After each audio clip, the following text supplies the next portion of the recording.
Mr. Moylan.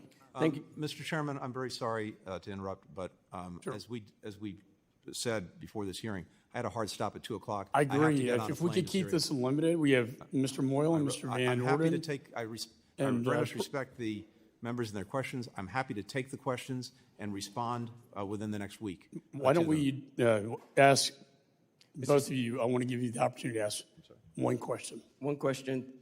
Thank you, Mr. Secretary. Thank you, Mr. Chairman. General Miller was our last commander of U.S. forces in Afghanistan, Mr. Secretary, and he came before this committee.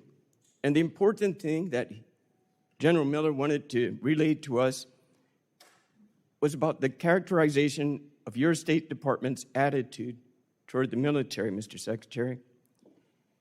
General Miller was saying to this committee that there was this assumption, the State Department's assumption, that we don't need the military.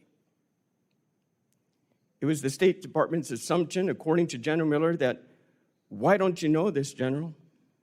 You're withdrawing. Why don't you get out of here? All of you, just go away.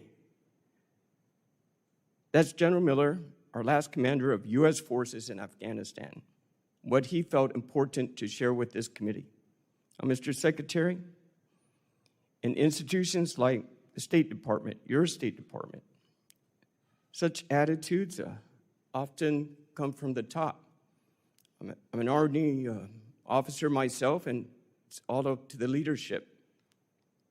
So is it your assumption, sir? Did you assume to your State Department that your embassy in Afghanistan did not need the military? Absolutely not. And on the contrary, Congressman, first of all, I have tremendous respect for General Miller, everything he's done, everything he's put at risk himself. Second, I've had the incredible honor of serving this country in various capacities, State Department, White House, National Security Council, for the better part of 30 years now. And throughout those 30 years, one of the things I take the most pride and pleasure in is the work that I've been able to do with our military. I understand that, Mr. Secretary.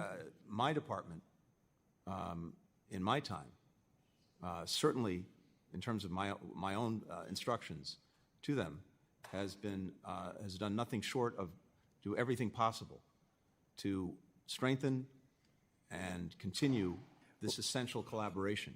We can't do our jobs Mr. without the United Secretary, States military. I'll take back my time. In this case, Mr. Secretary, I understand what you're saying here and now, but the generals of Miller, our last commander of U.S. forces, this is what he had to say to us. And sir, you may be saying this now, but however, the example that your employees understood is different than from what you're telling me. It's as if there was an absence of leadership that put the State Department of Employees in America and America at risk. And I'm sorry to say, sir, that this type of attitude that your State Department has had regarding... I would ask the gentleman to please expedite the question. Yes, sir, Mr. Chairman. Basically, sir, it didn't work out, according to General Miller, our last commander of U.S. forces. Thank you, Mr. Chairman. I yield back. Gentleman yields back. Chair recognizes Mr. Van Orden. Thank you, Mr. Chairman. Thank you for having me on your committee, and thank you for your leadership throughout the years. Mr. Secretary, thanks for coming here. I'm just going to